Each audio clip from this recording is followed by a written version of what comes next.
चलो दोस्तों, स्थायी बंदोबस्त के विषय में जानकारी हासिल करते हैं। प्रश्न है, स्थायी बंदोबस्त से आप क्या समझते हैं, इसकी व्याख्या कीजिए। तो आंसर है, लॉर्ड कॉर्नवालिस द्वारा 1793 में एक नया भू राजस्व व्यवस्था लागू किया गया, जिसको स्थायी बंदोबस्त या इस्तमरारी बंदोबस्त के नाम से जाना जाता है।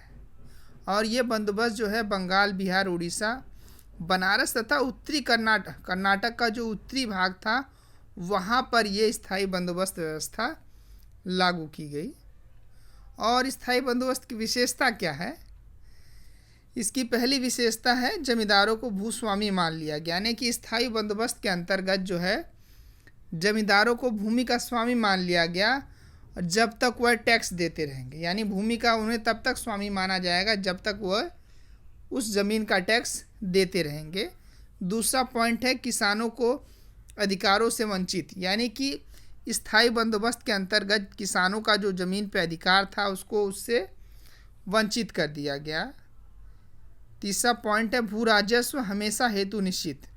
यानी स्थायी बंदोबस्त में जो भू राजस्व था वो हमेशा के लिए निश्चित कर दिया गया। यानी कि जब तक हिंदुस्तान में अंग्रेज़ों का शासन रहेगा तब तक उतना ही टैक्स जमींदारों को देना पड़ेगा, उससे ज़्यादा नहीं देना पड़ेगा जितना निश्चित किया गया है।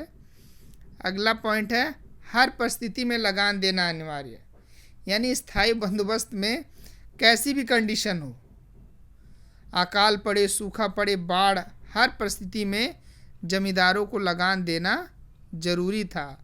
और पाँचवें पॉइंट में आएगा, प्रशासनिक अधिकारों से वंचित, कि जमींदारों को उनके प्रशासनिक अधिकार, न्याय देना आदि से वंचित कर दिया गया।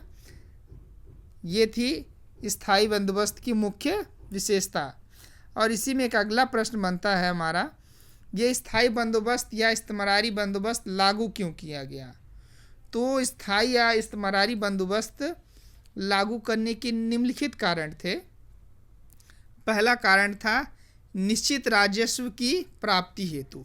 यानी अंग्रेज़ों ने जो स्थायी बंदोबस्त लागू किया उसका मुख्य कारण था कि वो अपना जो टैक्स था जो वो फिक्स करना चाहते थे कि हमें किसानों से हर साल इतना टैक्स मिलना चाहिए। वो निश्चित राजस्व की प्राप्ति हेतु अंग्रेज़ों ने स्थायी या इस्तमरारी बंदोबस्त लागू किया।